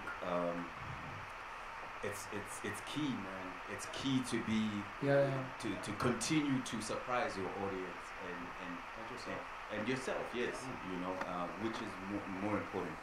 And there's never been a greater time to be a songwriter today, because we have the internet. With the internet, that means that I could make a shit song, a bad song, or a song that specifically speaks to me, and there'll be somebody somewhere that'll hear it and be like, yo, this is me. I relate to this. So as a songwriter, it's important to have those things in mind, to know that there's no limit in terms of your audience. Your audience could be anybody. So you just make the stuff that you like. You know, it's very important to do that. And also, just to add on to that, based on my observation, I stand to be corrected. I think music is a beautiful collaboration between sound and vibration. And given that opportunity, when we stand on stage and you get to view and sing in front of people, on my observation, I've noticed that, you know, there is an open-mindedness in a people, and that gives us an opportunity. I like what you said, generation. It gives us a perfect opportunity to break the generational crisis. And through sound and the vibrations and writing music. One guy once came up to me and he said, hey, Tobatibra, you need to be careful, hey? Do not break this, man. Do not stop what you're doing, because, hey, man, this is not really about you. You know, it goes back to the audience. And there's like these younglings, young people that come up to you and say, hey, brother, thank you, man. What you said, you know, they get to see themselves and they relate, you know, with regards to what you write. So we should not be afraid, you know. But yeah, no. Moving right along, I saw another hand. I'd like to encourage everyone, really, like, guys, if you really have those questions. I see one more hand, and I saw another one over there. I have a question. As a songwriter, we tend to be a bit sacred about what we do, and at some point, I feel that it's good that a producer gets involved. But to what extent does a producer get involved, and when does he get involved, and if you get my drift? I think it comes also back down to the idea of collaboration. You know? And if you, for example, know who you are working with, it's somebody that you trust to a certain degree. You know? If it's somebody that you don't know at all, you won't allow them so much to, I don't want to use the word tamper, but get involved in your music on that creative level. But if it's somebody that you've used for a few times and that you trust your music with, then I think naturally you allow them to be involved in your music. It's an energy thing. Totally, yeah. You can work with a producer and they can give you the magic that you need. But most times, man, you just don't understand each other unless there's this energy that you guys both have, and this vision that you have for the music. Something. Yeah, yes. It's an energy thing. What do you do when you do you end up with producers that you don't like? Do you not use them then, in that sense, if that energy is not there? I think so. I think You have the courage to just say, life's too short. You Spade is a spade, a fork is a fork. Just move on. Yeah, You just have move to. on. You know, if it's not working out, you have to. If, Yeah. there's, if anything gets in the way of that spark and the magic, then both parties should be mature enough to realize that it's not working, and let's try someone else. Yeah, it's I've been very lucky in that most of the albums that I've done at the same studio with the same producer engineer. Is a friend of mine. He intrinsically understands what I do, and I trust him intrinsically. I know he's got all the skills. He also makes music, understands the genre in which I feel comfortable. He understands that perfectly. I've seen him in action with other bands where I sort of helped out a bit with a bit of advice here and there. I know that I was just playing a session, maybe adding some harmonica or guitar to a song or whatever. And then I've watched him in action with other bands as well. And it could be a completely different genre. It could be a metal band, for instance, that's in there. And he walks the walk and he talks the talk, you know. And you can just see how the guys trust him and they want to work with him. They come back for the second album, they come back to him. And it's precious if you find guys like that. Another thing about the producer also, I'm not too sure if this is the producer or the guy from the record label, your agent. What you have to do, I'm pretty sure a question in that regard would have come up anyway, but since we're here, when you're a songwriter, you're in danger. You're in the most danger of all the other band members, the guy who plays the drums or the guitar or whatever, who don't write the songs. Because ultimately, money enters the picture, right? That's what you want. You want to make money. And the money is where the problems always come in with bands. Always. If you don't make money, whether you don't make money, then everybody's pissed off because you're not making money. Or you make a lot of money, everybody's pissed off because they're not getting all the money. It's human nature. It's just like that. You as a songwriter, it's absolutely, from day one, it's absolutely imperative to do your paperwork, do your homework. If you can't do it, we, as creatives, by nature, we're a law school bunch, you know. Someone else, I'm a child of the universe, you know. Someone will take care of it. Nobody will cheat me. They won't steal from me. That's bullshit, you know. You're bullshitting yourself. You're too fucking lazy to do something about it. From day one, your song that you wrote, even if it's a jingle for a radio ad for a Paki Rama, Marjorie or whatever, do your paperwork. All those organizations that have an S, an A, and an O in their name, like Capasso or Samro or Risa, or, you know, there's millions of them. As I'm saying this, I'm yet again. I've been in the game for 28 years now. I'm still struggling, still trying to wade through that absolute swamp of admin and lies and whatever. You know, even. And you must never stop being vigilant about, because that's your stuff, that's your things, man. You never know when 15 years down the line, there's a famous new hot singer comes on the scene, and they cover one of your songs, and it goes platinum or gold, and you didn't do your paperwork because you were too lazy. Or you didn't. If you were too lazy, you were too lazy to appoint someone to do it for you, someone you can trust. That's a horrible feeling because you just see your money, what's rightfully yours, going to someone else, and you must always, you know, you get when you get royalty payouts, right? I was lucky. Most of the songs, all my songs, I wrote. I'm the author, and the composer, and also the publisher. You can do that. You don't have to have a record company and they're your publisher. Be your own publisher. It's easy. You don't have to ask anyone's permission. It's just do that so that you get your money. Otherwise, another dude's going to get your money from your creative, your brainchild, your thing.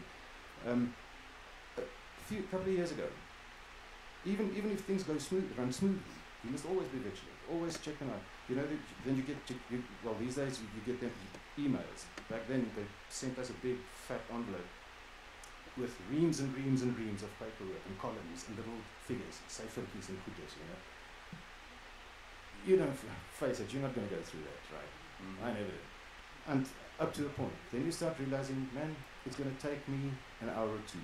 Let's just check what's going on here. The other day again, I had to send a thing back to Samro saying, I've been getting royalties for a song called Kom Kom. I've never written a song like that. I've been getting royalties, not much, you know, like R1.57 here and R3.45 there, but it's not mine. And it belongs to some dude who went to the trouble of registering it, and somewhere along the line, his scooters got mixed up. And now he's not getting that money. Wie sê Kom Kom didn't become a massive fucking hit. The royalties would have come to me, you know. If I didn't go through those columns and check, no, this is not my song. One day I was yet again going through the royalty, the distribution schedule that came out. And I sat down and I actually went through all those things. And my dear, dear friend, Koos Kombuis, I've done countless songs with him and so forth. A couple of years ago, we did an album together. He wrote half the songs, I wrote half the songs. But for some reason, the people at the organization got mixed up, and up till then, through those 3, 4, 5 years that the album was all in, Koos had been getting half of the royalties for a song that didn't become a hit for us, it became a hit. Bok van Blerk covered it. And it was a rugby song that I wrote, a silly little thing, you know, that I wrote. Bob picked up on it, and there was a big Rugby World Cup, and he put it on a rugby album. The album went platinum, and I made some bucks out of that silly little song that I wasn't never ever going to use. You know, we just put it on for fun. So I make money, and I go through the thing, and I see, hang on, it says 50% Valiant Swat, 50% Koos Kombuis. I thought, but has this been? So I phoned Koos's wife. We're good friends. She does his admin, and I phoned her. I said, hey, I just picked up this thing. You know, have you checked it? And she was like, oh my God, which is distribution? She went through it. She was, oh shit, I'm so sorry. I never noticed that. I said to her, it's the first time I saw it. I've seen it as well. It's been years. So those things. And then, fortunately, we're good friends. They are super honest, and she paid me my share that they had gotten without realizing it wasn't due to them. So those things happen. So that thing, but like the other day, a year or two ago, that dispute between Gert Vloknel and Tiens Jordan about the song Beautiful in Beaufort West. You know, I sympathize with Gert because he wrote the song, but I also sympathize with Tiens because he was a bit clumsy, I think, about the way he initially didn't acknowledge Gert as the writer of the thing, but he never claimed to have written the song.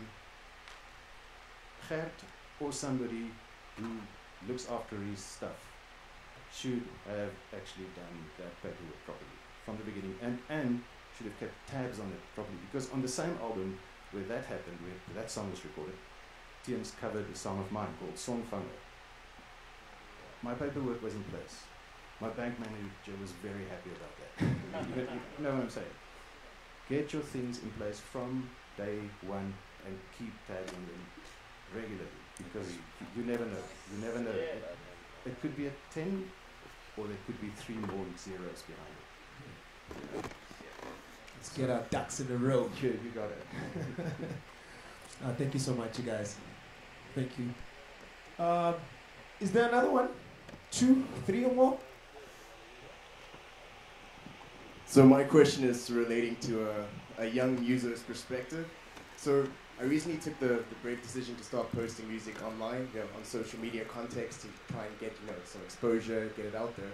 But I'm reaching a problem where I'm gaining audience traction in the States, but I can't seem to break into the South African market. So from your perspective, like how do you deal with such an issue? Like how do you solve that? Apply for an American visa. Yeah, that's a good way. Also, man, South Africa is still very young in terms of internet access. We still have very high data prices. So I'd say be a bit more patient. As long as you're consistent at posting your music and making people aware of it. I think it should, in time. Creating a brand around Yeah. yourself, yes. Yeah. Because It's that's all a matter of invaluable. time. It's all a matter of time. And also, I would say like this is a cool. If you were to ever go to the States, it's no use to just try and go there without ever maybe testing it out here at home. I think it's always interesting to play live shows, and that will be a good indicator. I don't know if you've played live or not, but that's always a good indicator of whether what you're putting out is. Yeah, I think also what you did online, that's such a lucky way of such like a forum to market your songs, because they do, if you, whether you like it or not, it's a commodity in the end. You know, it's your precious artistic creation. You can love it as much as you like, and that's great, and you should. But in the end, it's a commodity for the rest of the world. An investment for you and a brand, like you say, that you are building. These days, with what you did, it's so fantastic to have a forum like that, because songwriting is not only singer-songwriter thing. It's not only because we write songs for ourselves, but sometimes I've written songs for other artists as well. They ask you to specifically write for them, or you have an idea that you think maybe, pick a name, any random name. Tien's Oran, for instance, you might think, okay, I think the song will suit Tien's style and his voice and everything, and then you pitch it to his record company or to him. You can do that, or they come and ask you for songs. That's another area where you have to decide what are you going to put out. What is your strong suit? You know, what kind of songs are you going to write something a little bit more commercial that doesn't necessarily suit your style, or vice versa? And you can pitch it to someone else, and you'll be surprised how many performers are out there who don't write their own music. Most of them. A lot, yeah. Actually, Most a of them. lot. Elvis never wrote a song. Frank Sinatra never wrote a song. You know, and look at them, doing pretty well. Ringo Starr never wrote a song. Look at him. Kidding. Yeah, you know, also just speaking about that, I also had like just one more question. You know, there's a lot of like amazing songwriters in and around our country as well, and some writers they don't have that urge, or you know, that thing of wanting to get on stage and play music. Do you guys think it's an advantage to actually like work with like specific lyricists? And in South Africa, is there an opportunity for that? And how do we go about it, really? I think definitely so. I think even in the classical sphere, it happens a lot, where you find people to write lyrics for you. If you look at any, or all of the musicals, famous musicals, the people that compose the music do not write the lyrics. They always find a lyricist. And especially there's I think that the market around poetry is really becoming a lot bigger in our country. If you look at beat poetry or spoken poetry or stuff like that, there are amazing things happening, even just in Pretoria, never mind in other parts of the country. I have found lyricists. There were evenings of spoken poetry where we went, and there were competitions where people got given themes and they had to just speak their mind, basically. Poetry in that slam. moment. Yeah, poetry slams, basically. And then you find amazing people there. And I think, and that brings us back to collaboration. It's a different sense of collaboration. Obviously, you can write your own lyrics, but now if you bring somebody else into the picture, there are two minds working on the same thing. And that's always just a lot more fun. I think practically, perhaps a publisher might come into play. I just know, like in South Africa, there are some cool, massive publishing houses where a lot of musicians are signed to them or whatever, and even like producers and DJs. And a lot of those people are constantly looking for lyricists or people to collaborate with in that sense. So I think there is definitely a huge gap. And so I would encourage people to try writing for people. I think it's a massive gap, and there's potential there. I actually just want to go and say something on that. So I worked with an artist that we signed a publishing deal with at David Gresham Records. It was purely publishing. He still owned all his music. No record deal whatsoever. We didn't go for that. But with that, we always received these pitches. And even me as a writer, not necessarily the musician that I worked with or for, I could actually pitch on those documents as well, and then it would be pitches for advertisements for people abroad. It's a vast thing, and if you are a good writer, a poet, or a lyricist, or whatever, you can go to these publishing houses and pitch to them, and they will add you onto their register, and it literally works like you get a brief, you pitch, it gets chosen or not. That's it. No way. It's easy as that. Cool. I didn't know that. Yeah. That's a lovely way of making an income, and getting your music out there. Like you say, once you have a bit of a rep, your name is out there, people starting to take notice, then they'll keep on knocking at your door for a song, for a nice song. If you wrote a hit for another guy, there's definitely 5 guys going to come and want to get a hit from you.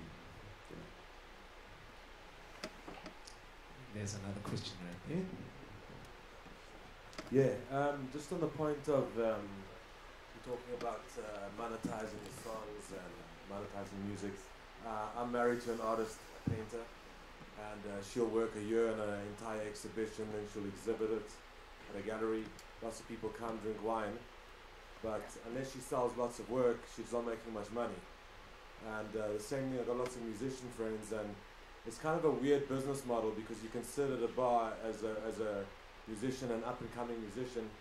50 people are having a great time, the song touches everybody, and you're not making money until you're a big name where you've got big audiences, and same with putting songs on the internet. It's on Facebook, Facebook's making advertising. The whole model is a bit fucked in a way, specifically with artists, because that's where the true storytelling's coming from. And something married from an artist and being in the industry, something that fascinates me, how so many other businesses, like a businessman can go talk at a conference and get paid 50 grand. But yet so many young artists are giving people so much entertainment, but there's no value put in it. I think in South Africa in a big way, all over the world. So it's not so much of a question, but as much as maybe married to an artist and grappling with that problem of like, hey, you need to bring some income in. I think that, though it's not a question, I can give you an answer though. Yeah. I think it comes down to diversification. For example, in regard to your wife, she works the whole year on an exhibition and then has one exhibition. But with one, for example, song, you can do many things. You can release it on the internet, you can have a show, you can do this with it. The ways that you can make money with it is endless. But just your mind stops you. But until you're paying the rent and paying the bond, it takes a long time to get there. People still getting entertained, but you're not necessarily making the bucks until you've got like 6, 7, 8 years into the industry. Yeah, but that's what I mean. Yeah. I think I mean diversification, not just of that one song, but as you as a creative. Yeah. For example, I pay my rent because I write music, but I also conduct choirs, but I also play piano in a band, but I also play accordion, and I also do that, and I love all of it.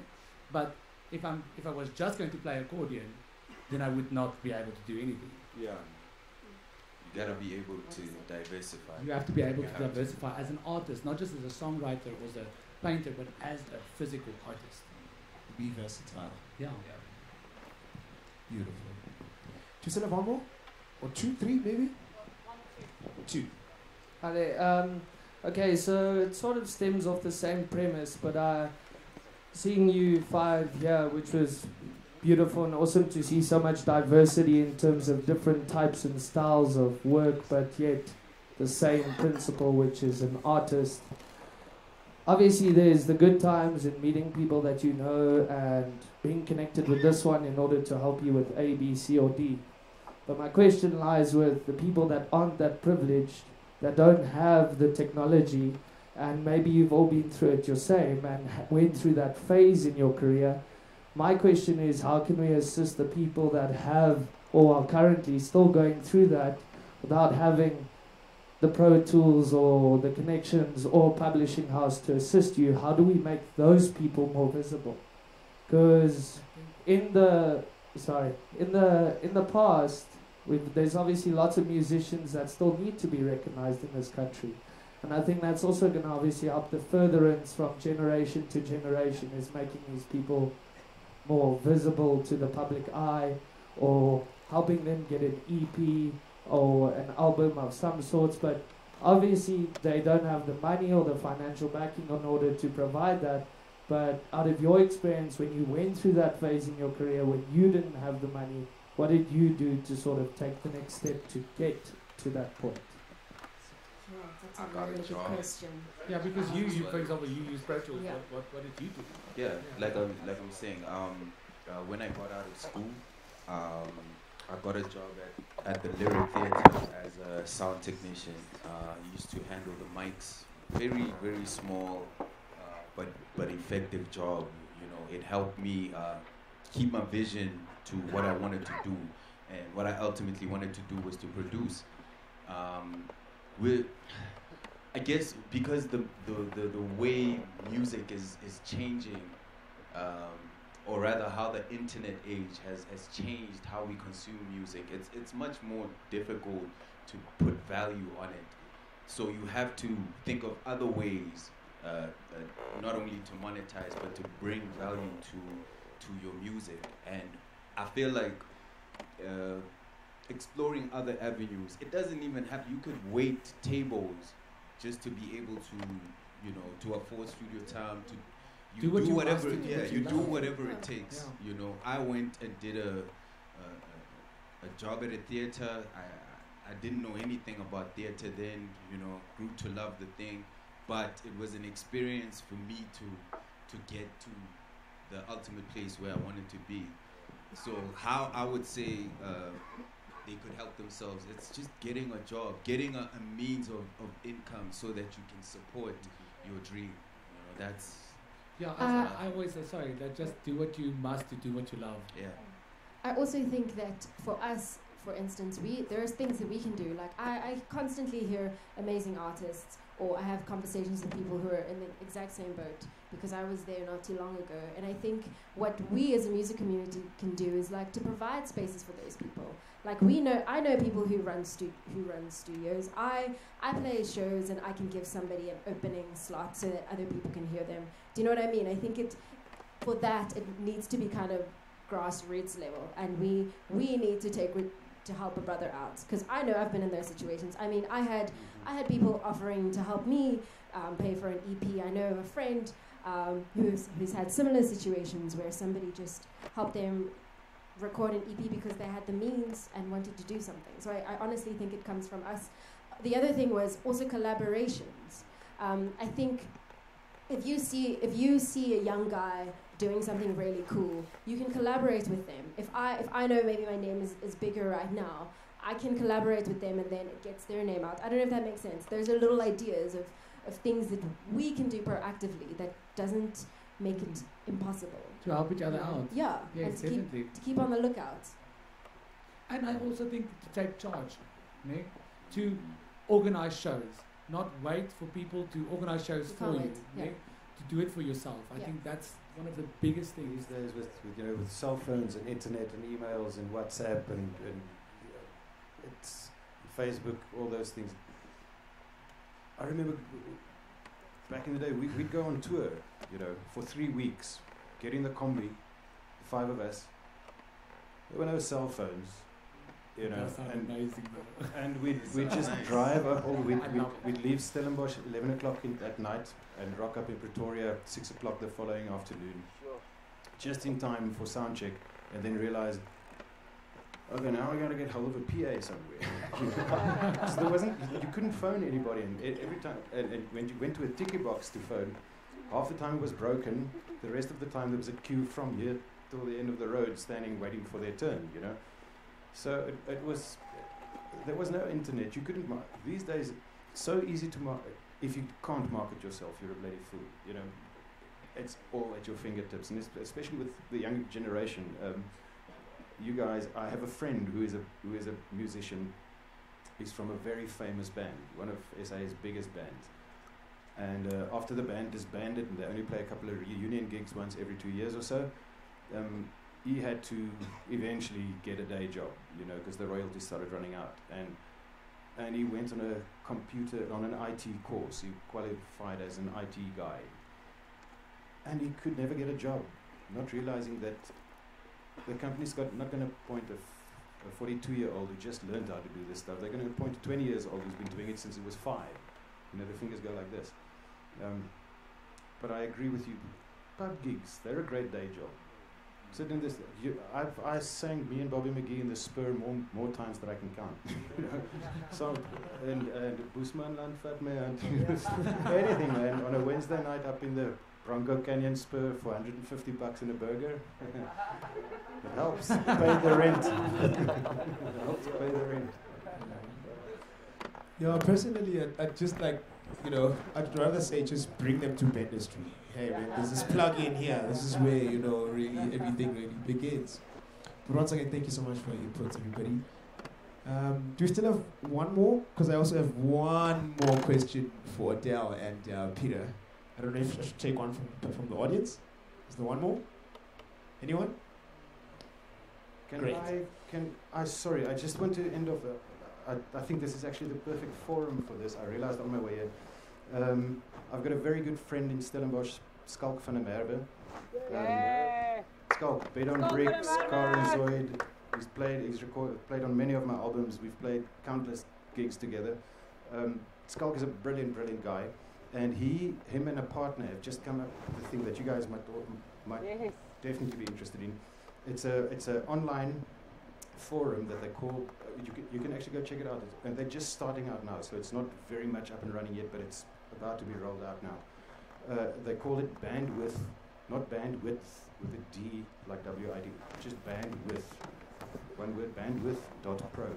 Okay, and go check it out, because what they have is they get different guys like you, composer, a singer, songwriter, a hip hop artist, that type of composer, and then they divide all the weekdays up into half hours, and you can book.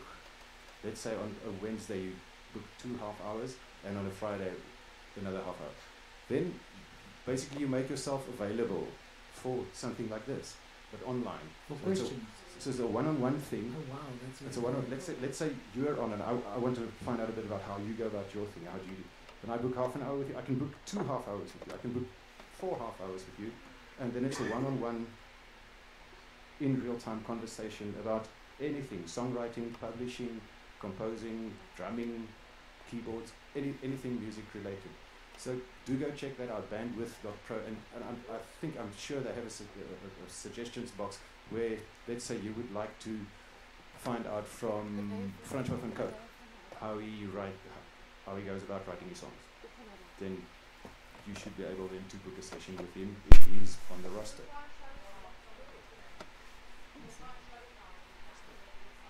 Cool. Well, okay, bandwidth. Like I say, it's early days for them.